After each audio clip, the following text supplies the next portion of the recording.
it's a tough decision. Uh, It Amazon's got the captivated audience, but there was a Wall Street Journal out the other day, an article saying that Amazon, I think it was Wall Street Journal. Anyways, I read an article that said that Amazon's cost right now, with all their hidden fees, is roughly running around 50%. Did you see that? Lunch with no lunch with no lunch with no lunch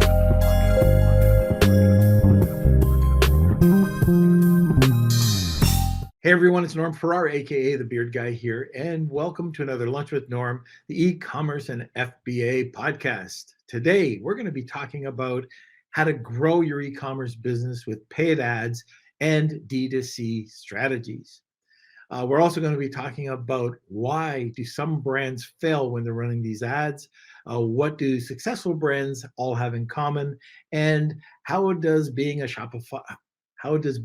Shopify automatically mean a brand will get sales? All right, welcome to another Lunch with Norm, the e-commerce and Amazon FBA podcast.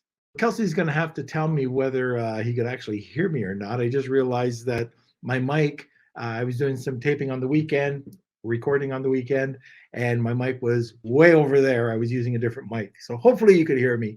Anyways, that's what editing comes into.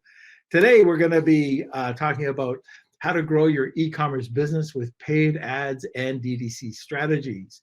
Our guest has been called the International Man of Mystery and a digital nomad by friends.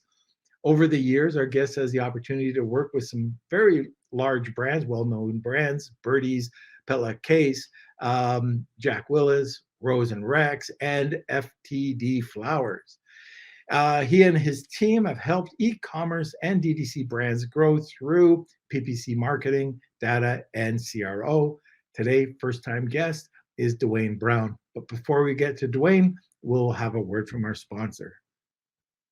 I want to give a quick shout out to an incredible group of sponsors to help keep this podcast running.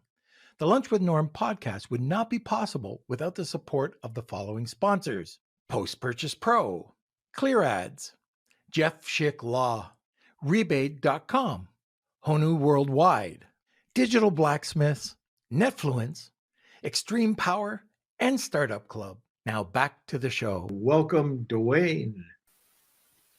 Howdy. Thanks for having me, Norm. Oh, no problem. How's it going, sir? Like you, it's sunny in Canada, so it's going pretty good. You can't complain about that. Where are you? I'm in Toronto, actually. You are? Yeah. Oh, wow. Oh, so sunny Toronto. I'm up in Innisfil. So Close by, just like a throw away. Yeah, maybe something like that. But anyways, we got an interesting topic to talk about today. We a lot of times are talking about Amazon and we're talking about PPC strategies within Amazon, but let's talk about how to grow your eCom business with paid ads and D2C strategies. That's right up your alley, right? Yeah, it's 100% of my alley. It's what I spent most of my life doing.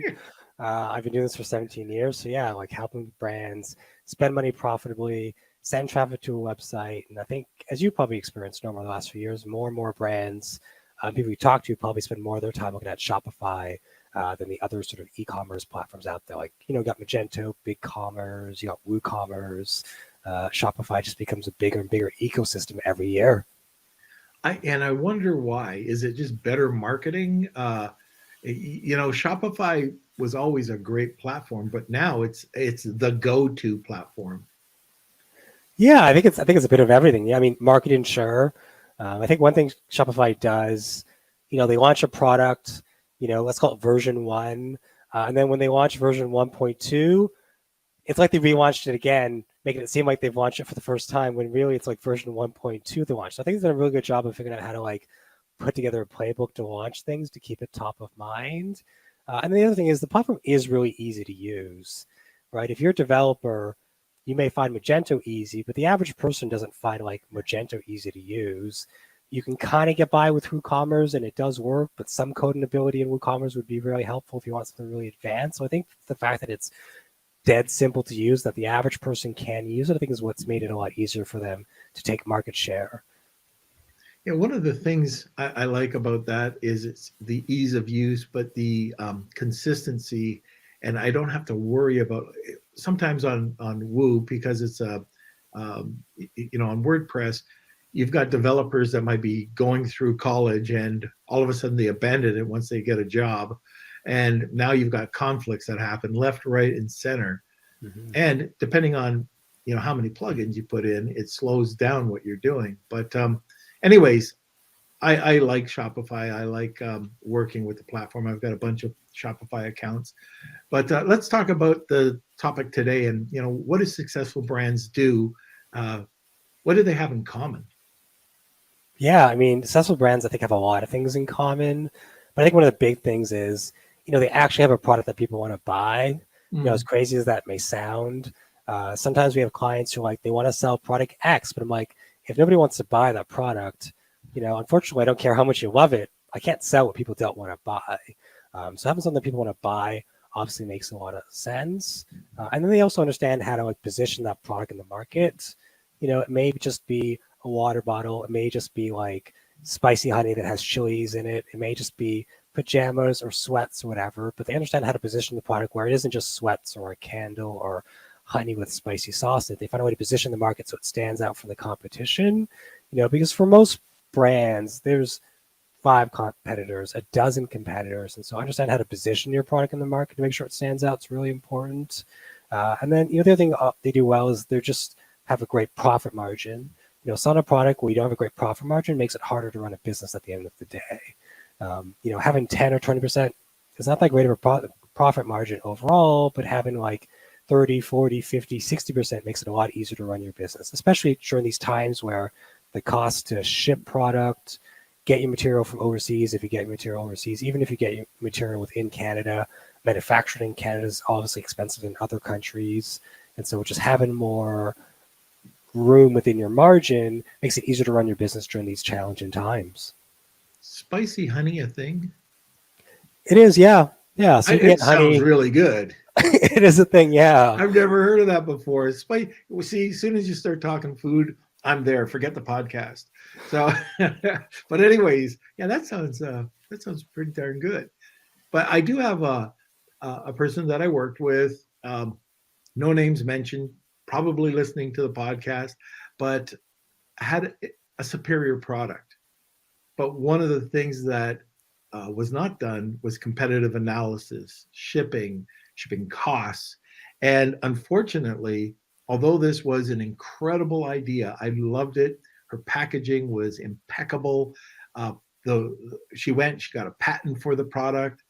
And when she went to ship it, the shipping costs were over the price of the products on Amazon.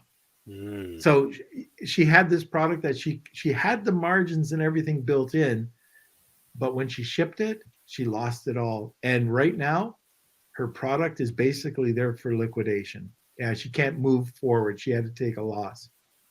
Yeah, shipping's a huge thing. I mean, especially in Canada, that shipping here is expensive compared to our brothers and sisters in America or the UK or other places in the world. And so, yeah, think about shipping is a huge factor because that could be the difference between making money or losing money.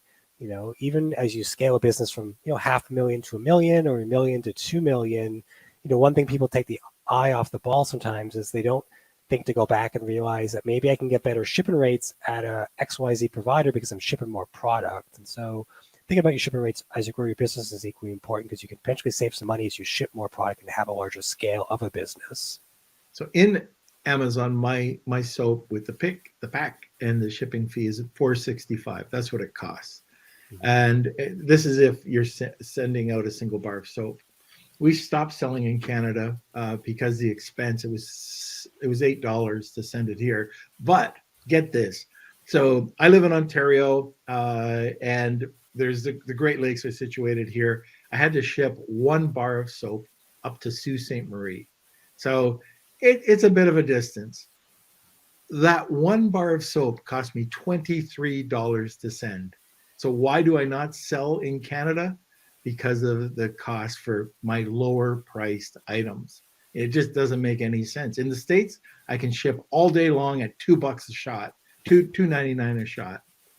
But anyways, I just, again, this comes back to what we're talking about today. You have to make sure that your pricings are all in line. Now let's talk about does being on like the Shopify platform automatically mean that you get sales? I think like yes and no. Mhm. I think yes, but the caveat being, I think because it makes it easier to get up and running, it's easier for someone to get sales than if they're on a Magento or BigCommerce or WooCommerce. I think people who generally started out, let's say years ago before Shopify was a thing, if they started out with Woo or Magento, the odds of them going live were a lot lower because it's just a harder platform to work with. But obviously, you still got to build a nice website. You still have to have a product that people love and stuff like that. But I think that more people can finish a store, whether that store is beautiful or not is another story. Whether that store looks like it's dropship or not is another story. But the fact that you can finish a store, I think increases the odds that more people can drive sales on Shopify. Whether they have a business or not, obviously, is another question. Yes, on Amazon, you've got the captivated audience. So you used to be able to sit back, relax, and you get the sales. Now it's more of a pay-to-play platform. Yeah. But when you're going over to Shopify, there is a big difference, and that is you don't have eyes on your store. You have to build that. So let's talk about that. How do you make sure? Let's say all the planets have lined up. You've got a great product, a great price. Now you have to spend money. How do you become successful? Yeah, I mean, one thing we try to think about when it comes to clients is, is this a product that people are going to search for, right? So if people are going to search for it on Google or on Microsoft vis-a-vis Bing, then using, Microsoft ads, Google ads, shopping ads, that makes a lot of sense. If it's maybe a product that might be an impulse buy type product, maybe something you might see on TikTok for those who use TikTok, then use something like TikTok or, most likely Facebook and Instagram might make more sense because that's not a product that people are going to search for if it's impulse type product. And then once you sort of pick your product based on, or pick your platform based on whether it's a searchable product and you're going to go to paid search or non-searchable product and maybe impulse oriented and you're going to go to paid social, at that point, it's really trying to figure out like who you're going to target at the end of the day, right? Who's the ideal target? Now, clients have come to me over the years and they say our ideal target is 35 to 45 XYZ, but everybody says their ideal target is 35 to 45 because we have money to spend finally these days. Well, your target audience might be 25 to 35 or 55 to 65, right? Leveraging data that you have in things like Google Analytics to understand, who's coming to your store, who's actually converting, and then trying to target those people on the platform based on how they search for your product makes it a lot easier to get sales, but it'll also make you more successful. I think the biggest thing we see when brands try to run ads on Google or on Microsoft or on Facebook is there's no sort of strategy or plan put in place. People just kind of throw up campaigns and hope for the best. I often say it's kind of like people think what I do and our team does is kind of like playing a game of checkers. They think anyone can do it. It's really easy. When really it's more like a game of chess, and you have to think about all the different moves you're going to make and think about things 2 moves ahead so you set yourself up for success. We talked about, or you talked about the audience, like just putting up a campaign and knowing interests. But people really do have to know their audience and their demographics. Do you build out personas for each of your campaign or each of your brands before you do anything? Yeah, we don't build personas. That's kind of like a huge waste of time from our You find point of that? view. Yeah, we find a huge waste of time because you spend a lot of time just making documents, digital artifacts. Yeah. You could do all of that and still be wrong because maybe you misinterpreted the data some way. So what we do is we basically put together a quick email of like, well, here's who's been buying your product over the last year, the last 2 years based on what's in Google Analytics. You can break it down by, age groups and gender and stuff like that. Here's what part of Canada or America or the UK that we're buying the product from. And then we try to, manipulate our campaigns to target those people we think are going to be the most successful. And by spending what's 500, 1,000, whatever it is to run a test, we'll see, if our hypothesis is right, if that's the right target audience. To spend another week building out a persona that potentially could be wrong is time that we can't spend on a campaign because at the end of the day, there's only so much time in the day. We don't want to spend our time in lots of meetings. We want to spend our time collecting data to get feedback on if we're down the right path. Okay, just 1 sec. I just noticed that Bill McClure is tuned in here. That's awesome. Bill, Coffee USA, Coffee Club. Guess what I did on Amazon Live this weekend? Don't know if you you got a chance to check that out. But anyways, I just saw you in here, so I wanted to let you know that just went out. By the way, Bill does have this wide range, a very diverse line of coffee. And one of the things that is so cool and why I jumped all over this is because he's got something called the Coffee Club, coffee.club. And it's just a really cool, like, I don't know if you've ever heard of it before, Duane, but it's just this really cool brand that he's been able to build out. And it describes exactly what it is. And it's on Shopify. So anyways, I saw Bill there. So anyway, let's get back to this.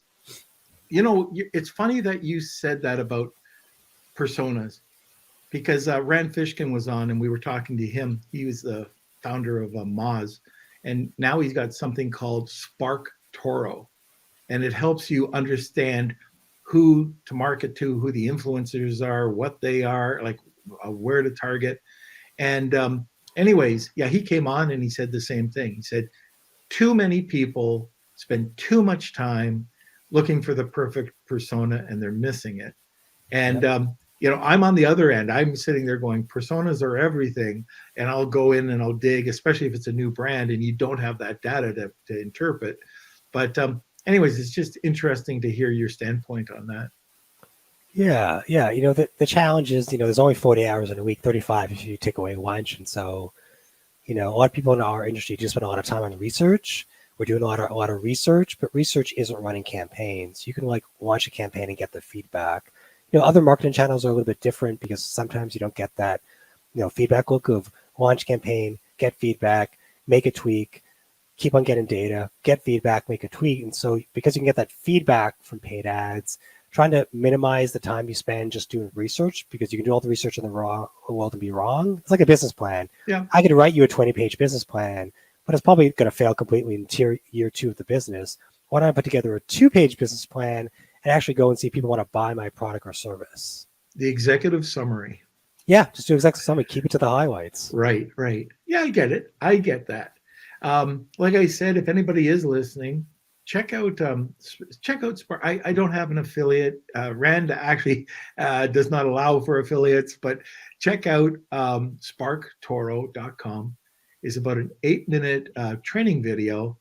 And you'll be amazed. I've shown so many people this, and they're just amazed at what he's come up with. It is a great product. Yeah, and Rand's a brain. So anyways, let's talk about something a little bit different. And that's when do you know when you should be selling on Amazon, or if you should take the plunge and put it on your own site. My Alexa's talking in the back. That's not me. When should you jump over to your own site, maybe a Shopify site, or do it both? Yeah, I mean, I was talking about this last week with someone on Reddit. I don't think it's an either or. I think sites can do both, or brands can do both, because there are some people who are only going to maybe buy on Amazon because there's that built-in trust on Amazon, right? And there's some people who, like me, I've not bought on Amazon since May of 2019. I have no interest in buying on Amazon, so I prefer to buy directly on a client's website. So I think clients and brands can do both, you know, but I think it comes down to, you know, what kind of business you're trying to build. Obviously, if you want to maybe prove that there's a market for your product, maybe on Amazon would be easier because there is that built-in audience and you can like do market testing to prove people want to buy the product. You know, but maybe if you've proven that it works and you continue to build your Amazon business, then maybe it makes more sense to maybe try to build your brand off of Amazon at that point, because maybe you're going to introduce other SKUs or other colors and stuff like that. So I think brands can do both. I think it really just depends on maybe their skills, their ability, how much time. It's way easier, all things being equal, to get up and running on Amazon than it is on your own website. You know, but maybe you also don't have the time to spend money on tons of marketing on Google. Like Google, you're going to spend way more money on ads than you would on Amazon. So there's a little bit easier to get up and running and prove your business actually has a product people want to buy when it comes to Amazon versus maybe what you do on your own website. So why don't we go to the title here? We're talking about expanding your eCom business with paid ads. So where do we even start to do that? Do you have a strategy, or do you have a few action steps that we can look at? Yeah, so I mean, we've had everything from people who launched a website and they're at day 30 basically. Then we have other clients who you're probably more familiar with Norm a lot, who've like they've built their business on Amazon and now they're kind of ready to take that plunge and go over to Shopify or BigCommerce, whatever platform they picked. And so, our big thing is kind of to understand and do some research online. Like if I do some Google searches or friends in America, UK, Australia, wherever, or use a VPN to understand like how many other products are there like this out there in the market? I think one thing that's happened in the last 3 years of this pandemic, there's more competition for everything than there used to be. We work with a brand called Lark. They're like a really cool high-tech water bottle. They've got like a water pitcher. 3 years ago when we started working with them, there weren't as many brands in that space. But over the last 3 years, there have been tons of brands in that space. And so we just kind of do a bit of research on Google to kind of understand both internally and externally with the platform, how much competition there is, and do we think we can be competitive with this product? If a product is way more expensive on average than the competition, it might be a lot harder to sell online because people are still price sensitive, all things being equal. But if the client has a pretty competitive price, then we think it might be a little bit easier to sell. Now, we never tell a client something's going to be easy because I can't predict how things are going to go once Right. you launch ads. But internally as a team, we'll talk about that. And then from there, it's really just a question of like talking to the client about like, what's the profit margin? What's their cost to run this business? Understand like what we need from a return on ad spend perspective to be profitable for them. Because if client needs, let's say, a 7 ROAS to be profitable, well, we may not be able to make that work, right? Like a 7 is really hard to get, especially if it's a newer business. So understanding the client's KPIs is the other thing we try to find out to make sure that like their goals are actually achievable based on like how competitive the market is. So they have to know their numbers in order to make this work as well. They do, yeah. So we have a business intake form that we have everyone fill out. It's about a dozen questions, Yeah. and it asks you everything from your conversion rate to your CPA of your business. A lot of stuff you can pull from Google Analytics, and that really helps us understand like, do they have like a foundational business that they've built here, and can we actually make this business work, from a numbers perspective? I'm guessing that if you're brand new and you've just come out, created a product, it's arriving, and you're deciding whether you should put it on Amazon or whether you should do your own Shopify store. There are different strategies. Obviously, there's different strategies, but if you're brand new, it's a tough decision. Amazon's got the captivated audience, but there was a Wall Street Journal out the other day, an article saying that Amazon, I think it was Wall Street Journal. Anyways, I read an article that said that Amazon's cost right now, with all their hidden fees, is roughly running around 50%. Did you see that? I didn't see that article. I always thought it was closer to 35-40. That's what I thought. But I can see it being 50 because even their costs are going to go up. I mean, Amazon's not immune to inflation. I just put out a couple of snippets on social media talking about the new storage charges that they're charging, which have gone through the roof, the long-term storage charges. And anyways, these are all things that you have to take in consideration. So just to give you an example, if you had a storage charge that would kick in, a long-term storage charge that was at 280 days, and it was $1.95, and now it's 180 days and it's $6.95, that's a big jump. And you have to know that these are going to be, affecting your product. Also, we had, I forget who it was. We were talking about just break-even point. Before you do anything, you have to at least know that break-even point, and if you're going to risk it or not. For me, I sell soap. And when I'm doing anything for my for any type of paid ads, I'm looking at, I'll spend up to the actual cost of the soap. So not the cost, the selling price. I'll spend $10, and what I know is somebody will get it. I'm actually going way beyond my break-even point, but I'm trusting that they're going to come back. I know the lifetime value once I get a soap lover, and I can break that out. That's like a strategy that I use. But why don't we talk about some different strategies that other D2C brands can use? Yeah, so you could definitely, break even is what your strategy you're talking about, right? And that definitely works. We try to be profitable in the first purchase with a lot of our clients. So that What's that? What's that? I've never been able to do that. Mine. that's why I say for some of our All clients, it right, doesn't happen for every client. I'm talking to Uh, you after this call. we've got a soap client as well. So like, their goal is very different. Their goal may not be to break even. Their goal may be to be profitable. Some clients, based on what their margin is, they need a 3 to break even. So maybe we get a 3.5, or they need, if a couple clients who need a 5 to be profitable. Based on how we talked about getting clients KPIs, that helps us sort of figure out what we need in the platform. For most clients, when it comes to Google, you're going to do Google Shopping. Shopping ads are usually the best way to reach people, whether it's in Canada, America, the UK, Australia, whatever the market is. Yeah. That usually has a really good return on ad spend. Search ads on Google is, really profitable at times for clients if it makes sense. So a lot of times, depending on like what our goal is, whether it's, break even, profitable on first purchase, it really helps us figure out, what ads we may want to launch inside of Google. Google right now is pushing what they call Performance Max. They think it's the greatest thing next to sliced bread. It's an okay product. I think it's still got a few more years for it to fully bake if this was, a piece of bread. And so it's not a product that people should like launch tomorrow if they've never run a campaign in their life. It's one of those things where like this feels too easy. Mhm. It feels too easy because it is. And it's going to most likely spend a lot of money and not have you be profitable, whether you should want to use, standard shopping or potentially search ads. So really a lot of times I think about like what client's profitability is and then what campaign do we want to use to try to achieve that versus going with what Google would tell you to do, which is basically just use Performance Max. And I was also going to say, Norm, that Claudia asked a question if Lark was on Shark Tank, and yes, they were on Shark Tank a couple years ago. I would say that if you get the chance to be on Shark Tank, you should do it and say yes. It's a really good opportunity. Yeah, yeah. I know. I don't know if he's listening today, but Simon, he was on Dragon's Den in the UK with his product. Anyways, it's about the bottom of the hour.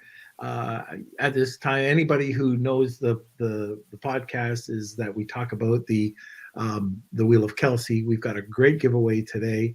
First of all, if you want to enter into the contest, it's hashtag Wheel of Kelsey. Tag 2 people, and you'll get a second entry. Duane, let's talk about the giveaway. Yeah, sure. We talked about this earlier. So what I want to do to one of your listeners is basically give away 1 hour of my consultant time. Normally I charge $500 American to consult on stuff because as you know, Norm, there's limited hours in the day and I can't afford to consult with everybody who wants to consult. Plus we just have retainer clients that have hired us, to do stuff month to month. So if somebody wants an hour of my time, we could talk about paid ads, just Google, just Facebook. We could talk about like your e-commerce store that you have going on. It's your hour to basically talk about whatever you want. If you love to travel, I've been to 42 different countries and 6 continents, so we could talk about travel for the next hour. But I imagine most listeners want to talk about something e-commerce related. Probably. Yeah, I would suspect that. So hashtag Wheel of Kelsey, tag 2 people, and you'll grab a second entry. One of the things I just wanted to talk about before we go to a sponsor too, I don't know if anybody had a chance to check out the podcast eCom Power that we did last Thursday with Mikkel Chapnick, but that's a podcast that Mikkel and I started, and we're just talking about Walmart. Walmart is pretty big right now. People are trying to figure out, how they can go from Amazon onto Walmart. And we had one of the big guys from Walmart on, and that was Matthew Smith. And anyways, if you want to check it out, he just dropped a ton of nuggets on that the first podcast we did, and we're going to be doing them every 2 weeks from now, and we're going to be bringing on more Walmart people as well, and other service providers and guests similar to what we do here. So check it out. And that's also that we have a large Facebook group selling on Walmart. And I think the reason why people are tuning in and just going on to the group, and we had a really great turnout, was because It's new to people. People don't know it like Amazon. There's a ton of courses and podcasts and gurus out there, but there's not on Walmart. And Mikkel has been probably one of the top people in Walmart, if not the, and she's been on it for about six years. And we've been able to talk to people within Walmart to come on. So just check that out. And one last note, should have mentioned this at the beginning. Wednesday is going to be awesome. So Kelsey, tell me if I'm wrong, but I believe it's Wednesday that we've actually got two ladies from TikTok that are going to be coming on, and we've got a whole list of questions to ask them. So tune in on Wednesday about TikTok. Now let's get over to our sponsor. I want to thank Jeff Schick Legal for sponsoring this episode of Lunch with Norm. You've probably heard on the podcast about Amazon suspensions. They're very real. It can happen at any time. And when it does happen, how do you get out of it? How does the little guy like you and me get out of these suspensions without paying an arm and a leg in legal fees? This is where Jeff Schick Legal is here to help. For a very low monthly retainer, for only $89, get access to Amazon attorney Jeff Schick. That's right. You can sit back, relax, enjoy that cup of coffee while listening to the Lunch with Norm podcast, knowing that you have an advocate and a partner in your business success. But wait, just mention Lunch with Norm and receive 50% off the first 2 months. Get the protection you need and visit jeffschick.com today. That's JEFFSCHICK.com. Now let's get back to the show. Okay, and I should mention that if you do have questions for Duane, please make sure you put them in to the comment section, or if you just have comments about building out that Shopify site, paid ads, anything at all, put it over in the comment section and we'll get to it at the end of the podcast. Okay, so now second half begins. What's the difference? What's the big difference in 2023 than in the last few years, 5 years, 10 years? What's going on right now? Yeah, I mean, the biggest difference these days is, 10 years ago, we talked about the year of mobile, and every year it was the year of mobile. But I think, in the last couple of years, we've actually reached the year of mobile. At least for our set of clients across, North America and Europe, half, easily 60-70% of their traffic and sales and revenue comes from mobile devices. So people aren't just researching or searching on a mobile device, they're actually converting and buying products. And so I think more and more brands need to realize that your site can look great on your desktop or on your laptop, whether it's a PC or Mac, whatever, it doesn't matter. But making sure your website also looks good on a mobile device is really important. Things like not having too many pop-ups. The amount of sites I've been to where there's 3 pop-ups on the homepage or on another page and you can't exit out of those pop-ups. I'm also on an Android device. I'm not on an iPhone. So making sure your website works mobile, both Android and iPhone, I think is really helpful as well. So I think that's the biggest focus the last couple of years is not enough people have paid attention to the fact that mobile isn't just a thing anymore or a fad or a traffic driver. It actually drives revenue and conversions for a lot of businesses. Yeah, you touched on a really great point about just how it looks on different platforms. So your web designer should be checking that before it's finished and it's up and running, and also check it out. Just like when you have your product, if you send a product into Amazon, you want to buy one so you can see what people are going to experience. It's the same thing here. If you've got a friend with an Android, check it out. There are apps out there that you can easily check this out. I forget the one that we use, but it'll show the different desktop browsers, and same thing with the cell phones. And you could just, see the changes. You won't believe it, that there's going to be some major differences between the different mobile apps. So important. And even just properly creating your images for mobile, that's another big one. It is, yeah. You want to make sure images can download fast and quickly. Even thinking about little things like if you launched a website today, go check your website again 6 months later. Because if you've made changes to your website in those 6 months, added pop-ups, take away pop-ups, added pages, take away pages, your website would have changed. So even just doing every 6 months is like an audit to like, what does a website look like on an iPhone? What does a website look on Android is really important. Most websites are not static, they change. And so making sure you just keep up with the website is really important. I've been working with Wilfred Lightheart. He's an old business partner, but anyways, we were looking at some of the websites that we've come up with, and he came back with some really great points. And a lot of this came through a very simple, you can do it yourself, is you can just go to Google's page analyzer, and it'll give you a score based on your desktop and on your mobile. You might have a great mobile site, but a horrible desktop site, or vice versa. And we were able to see that for some reason, certain images just weren't compressing, even though we had proper compression software. It wasn't doing it. And so it was loading. Get this one site was loading in 23 seconds. Wow. Are you going to stick around for 23 seconds?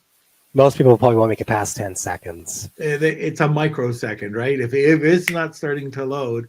And Kelsey, you probably know this. One of the things that really did help out with the loading was, what's the term? When the page starts to load, and you only see what you see on above the fold, and then as you scroll up, what's that called, Kels? I know that we're doing that with lazy loading. Lazy loading, right? Have you ever done that with your pages? That is a thing. We never have to build any pages for clients, luckily. Oh, we don't build websites. We just make the recommendations, which is really good. See, I'm an old guy. I don't lazy know. loading. I have no idea lazy loading. All I know is that it works. It does work. It's very much kind of like, I think what Instagram did when they first launched. They try to have things launch as you're doing the setup process. So when you get to the end, things are already be loaded, and it wouldn't feel like it took as long to load the actual app, which was really smart. Now, what are, again, going back to, if you're not too familiar with paid ads, I want to make sure that the listeners don't go and spend a ton and get no results. So can you talk about the process? Yeah, so the process for us is, if we're going to take on a new client, we'll do a bit of like keyword research. So if you go to Google's keyword planner, it can give you a bit of keyword research based on the keywords you enter, or you could enter your website. Google will scan your website and then try to understand like what you sell, and then let you know, potentially if you've been on these keywords, it might cost you this much per click. It might be this competitive. If it's low season, obviously it won't be as competitive as high season. So we do a bit of keyword research. We think about, what kind of people would search for the product, how they search for the product, what keywords would they use. Even something as simple as like, us in North America, we'll say sneakers or shoes, but all of those listeners who are maybe in the UK, you might say trainers. So making sure we think about things like that, where there's like localization of words if we're doing something in another country. And then we try to like really group our keywords based on themes. So if I was going to build or bid on both like boots versus like sneakers, I might put those in different campaigns. I might have a boots campaign versus a sneakers campaign. So really try to make sure we build our campaigns based on themes. That way Google can collect enough data based on each campaign to understand, which kind of people are going to convert on which kind of campaign. And then from there, based on like what's converted, we'll have obviously search campaigns, we'll have Google Shopping campaigns. And the big thing with Google Shopping campaigns is you need to make sure you build what's called a shop and feed. Basically it's a souped-up version of a Google Sheet or Excel that has all your SKU data. So we'll have like the title of your product and the price and the product description and images and stuff like that. Now, a lot of times, even if you're on Shopify, someone might say, use one of the free apps in Shopify. It connects your Shopify store to what Google has called a Google Merchant Center. And then your Google Merchant Center gets connected to your Google Ads account where you'd actually run your campaigns. And though you could do that, the best brands understand that you want to build a custom shop and feed. Usually what people have on their website is what you'd call, the technical name of a product. So you might sell like, I've got a gray t-shirt. So you might sell a gray t-shirt. And so your product title pulled in, if you use the free app, would just be like gray t-shirt in your shop and feed, but people don't search like that. People search for like large gray t-shirt or men's gray t-shirt or large men's gray t-shirt. And so you want to build a product title for each SKU based on like size, color, gender, potential material. If my t-shirt was made out of bamboo versus cotton, I would put bamboo in my product title. So really building your product title based on how people would search for each of those SKUs is really important, because most of your competition will be lazy and they won't build a really good shopping feed that's custom built. People often underestimate the value of a well-built shopping feed and overestimate the value of running the campaigns. But you want to overestimate in the right areas. And part of that means making sure you understand that underestimating your shopping feed is probably the wrong thing to do. You want to spend more time on your shopping feed in the early days and spend less time on your campaigns, because if you don't have the best shopping feed possible, it almost doesn't even matter what you do with your campaigns. Sometimes clients think we're a bit crazy when we say that, because they worked with another agency, someone in-house, a freelancer. But Google puts a lot of emphasis on your shopping feed because that's all data there, right? All the data you're feeding Google is in your feed. You want to make sure you've got all the data possible so Google knows when to rank your products. Then once that's done, we launch campaigns. It could be standard shopping campaign. It could be Performance Max if it makes sense for a client. And then once we launch, it's about collecting data and understanding like what's working, what's not working, and then make changes and tweaks as we go to optimize things. Yeah, one of the things now, I know that you're not doing this because that's a different, we already established about the web design sort of aspects of business, but even as simple as metadata. So you've got your meta title and you've got your meta description. And when we talked to most SEO people, they just kind of, just not overlook it, but just think of this as a secondary thing. But we had Steve Wiedemann on, who's one of the top SEO guys out there. And just like you're saying about making sure that the feed is optimal, is to make sure that these things are optimal. Because if you just put, and I see it all the time, a store, let's say it's this bottle store, and what they have is home, space, pipe, and their name. What kind of value does that give? And anyways, if you guys are interested in hearing an incredible podcast, if I may say so, it's with Steve, and he's been on twice, and he's talking about how to optimize and get traffic over to your blog, and how to optimize and get traffic onto your site, and what he did with Skechers and what he did with a bunch of other Fortune 500 companies to just increase their sales, put them through the roof just by tweaking some of the stuff that everybody overlooks. And anyways, so Duane, 5 mistakes, if there's 5, and I'm sure there's more, 5 mistakes people are making. Yeah, I mean, we could probably have a whole episode called Mistakes That People Make, but I think if we keep it short, even though I just said it, I think people underestimating the shopping feed is probably one of the biggest things when it comes to running campaigns. So if you're going to run campaigns, make sure you do work on your shopping feed. Even a client we took on last year, they were like, I don't know, guys, this shopping feed thing, maybe it's not that important. But the only thing we changed was the shopping feed. We basically did more business in April than they did in the first 3 months of the year. So your shopping feed has a huge impact on your success. So I think that's a big thing to talk about early on before you launch campaigns. I think the other thing people make mistake-wise is they're impatient. People have 2-3 a week's worth of data, and then they want to make changes. Impatience can cost you money because you're making changes based on a limited set of data. So we see that mistake happen a lot. Internally, I call it the lizard brain effect. Your lizard brain tells you to go work on that because it seems like an easy thing to work on and get you more success, when in reality, you don't actually have enough data to actually make any judgment calls. And if you do become successful, it's more luck than you actually knew what you were doing. Beyond that, I think people don't spend enough time thinking about like how to improve their website.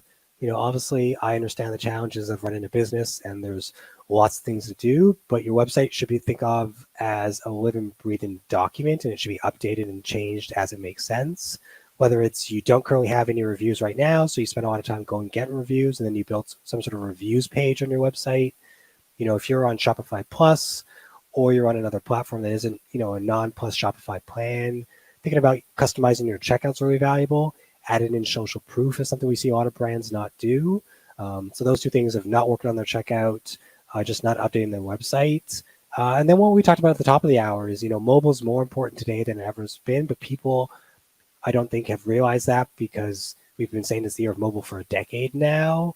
But it's now actually here. And I think because we've been in the pandemic the last 3 years, people just haven't thought about that because the brain is thinking about a billion things right now. So those are kind of the 5 areas I see where it comes to mistakes. And if you can get past those 5, I think you'll set yourselves up for more success. Very good. Is it still, and I'm not sure, I haven't seen the latest stats, but is it still a 60, I think it was 66% of people search on mobile and then they buy, the majority of people actually buy on desktop. Is it still that way? I don't think it's that way anymore. Because if we're seeing half the traffic for a client come from mobile and half the sales and revenue come from mobile, then there's no way that 70% of people can search on mobile and then still convert on desktop from like a numbers perspective. There's still people who do it. Like I'm one of those people who still do it.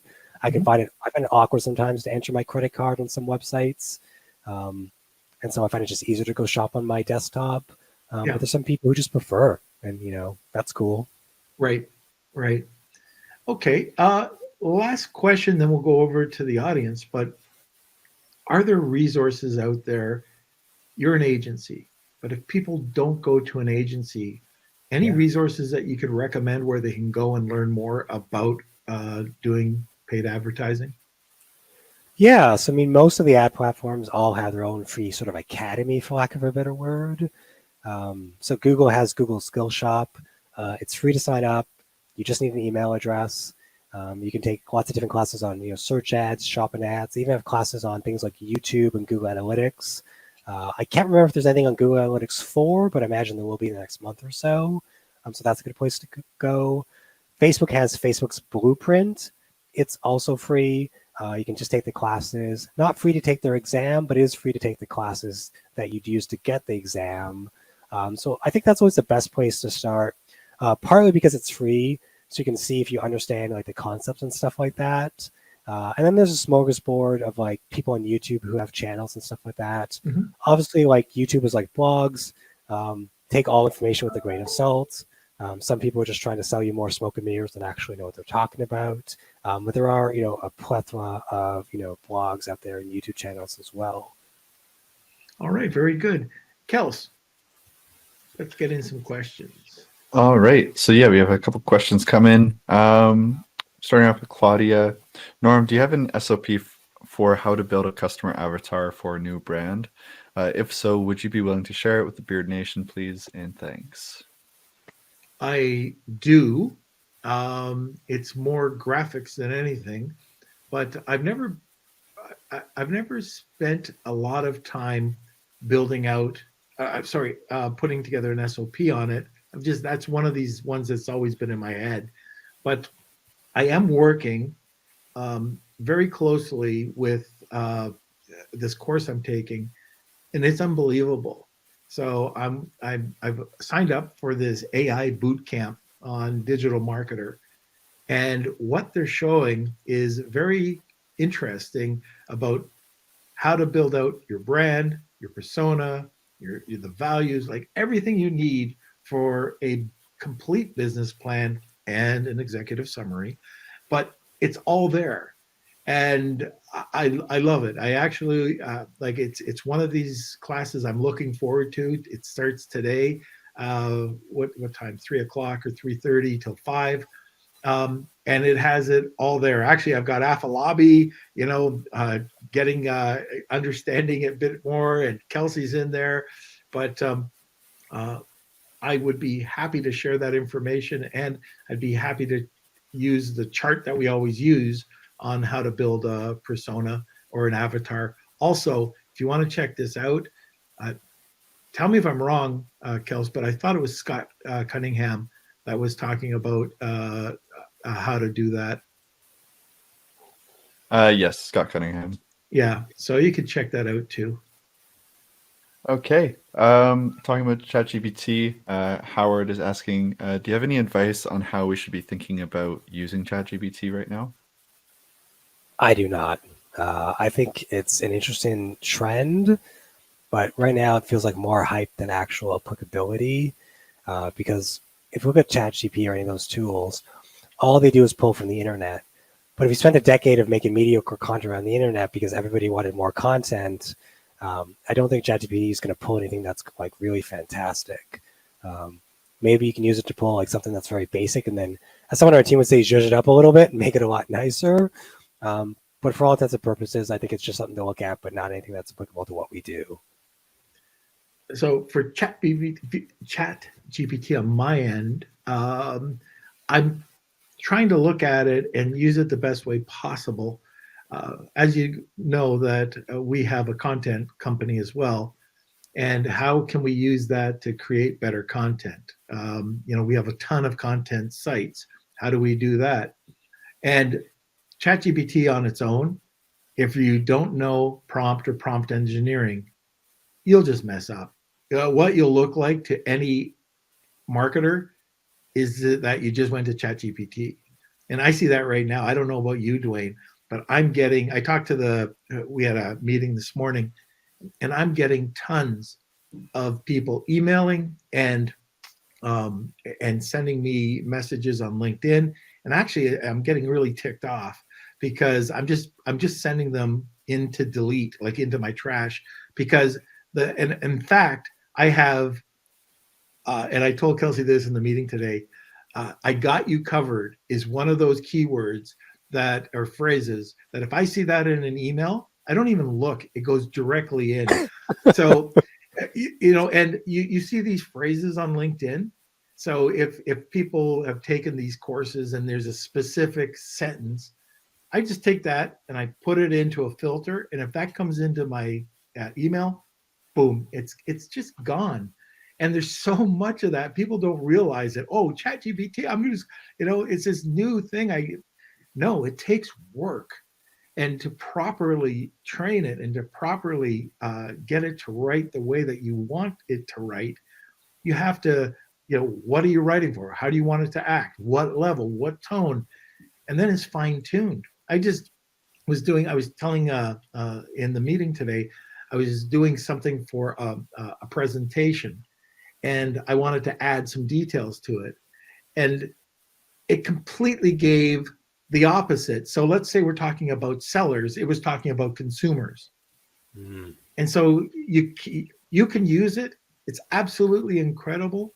But if you are just going to type it, it'll look good to you, but any marketer will laugh at it. And I'm serious, because there's too much of this content that's being done and also you want to make sure, although it's great for blog articles, you can make it look like it's your own, but don't forget, you have to give ChatGPT credit if you're going to publish it. You can't just make it as your own. You have to say that ChatGPT, it assisted you in writing the content. So just be careful of that stuff. And also you can cross-check.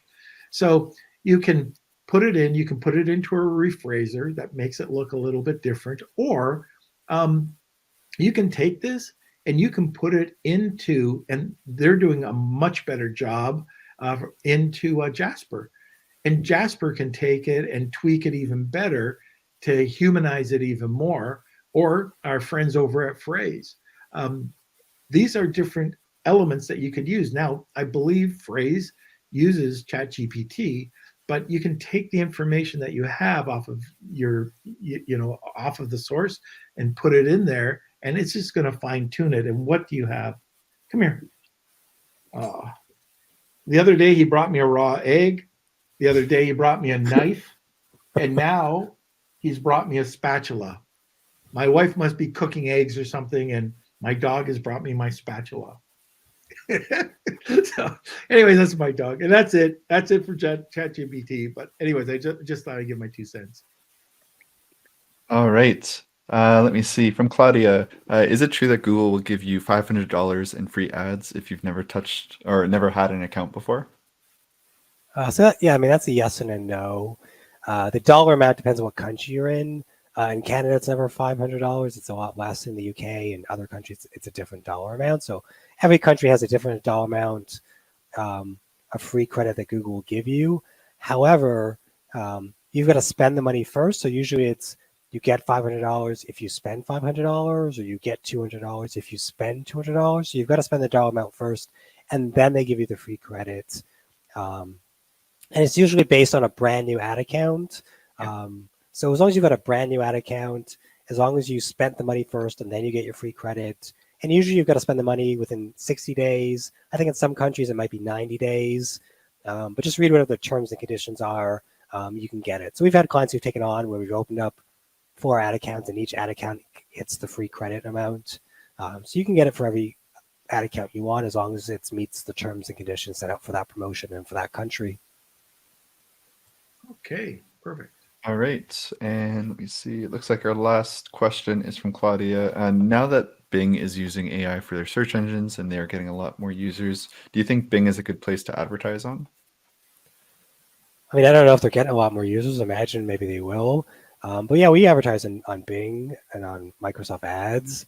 Often we'll tell clients, if you're seeing really success on Google, it's worth taking the knowledge and what you learned on Google and then apply it to Microsoft to run ads. You'll never spend the same amount of money. You might spend 5 or 10% of what you spend on Google on Microsoft, but it's worth testing out to see if you can get some traction on Microsoft. Microsoft, I think, is really especially good if you sell commodity type products. So you sell cell phone cases or something like that. You can definitely get a lot more traction with that. Search ads on Microsoft are pretty good. Shopping ads could be hit or miss. Does really well with a commodity type product, but yeah, it's worth it. I mean, I think all but 2 of our clients are on Microsoft, and the only reason those 2 are not is they just can't sell on Microsoft for various reasons. All right. Okay, so I just saw the last question from Rad, and I'll talk about that in a sec, Kels. But anyways, Duane, how do people get a hold of you? Yeah, so obviously, I mean, there's our agency website, takesomerisk.com. Beyond that, I spend a bit of time on Twitter. I spend a bit of time on LinkedIn. I spend a lot of time on Reddit. There's the PPC subthread on Reddit. I probably spend more time on that than I really should. But those are kind of the places I hang out online, all things being equal. Okay, very good. Okay, so I'll talk about the webinar coming up in a sec. But Kels, I guess we have a word from our sponsor, and then, well, let me just call out one more time. Hashtag Wheel of Kelsey, tag 2 people, you'll get a second entry, and we've got a great prize. If you like what you heard today, Duane is giving away some time. And how much time? It's an hour, so you get 60 1 minutes. hour, worth Hour about 500 power. bucks. There, an hour of power. So if you like what you heard, just think what you'll get on that call. So hashtag Wheel of Kelsey, tag 2 people, you'll get a second entry. Let's go to a sponsor. We'll come back and do the wheel. Launching products isn't like it used to be. To successfully launch your product, you need to hit that algorithm from all sides. Driving external sales, boosting social signals, and increasing product listing engagement are fundamental to success. Rebate is the first and only launch platform that delivers across this broad range. Get your product featured on Amazon.live through Rebate's influencer program. With this service, your product gets instant exposure to large audiences of shoppers and permanent placement on Amazon Influencer Storefront, which drives perpetual sales. Run a sweepstakes campaign on Rebate and connect with shoppers off Amazon. And lastly, drive external sales with tried and true deals campaigns. Visit rebate.com today and get started with your 14-day free trial. And by the way, Simon, you can feel the hour of power every Monday, Wednesday, and Friday at noon Eastern Standard Time. All right, Kels, let's hit the wheel. All right, it's time for the Wheel of Kelsey. Here we go. It's time for the Wheel of Kelsey.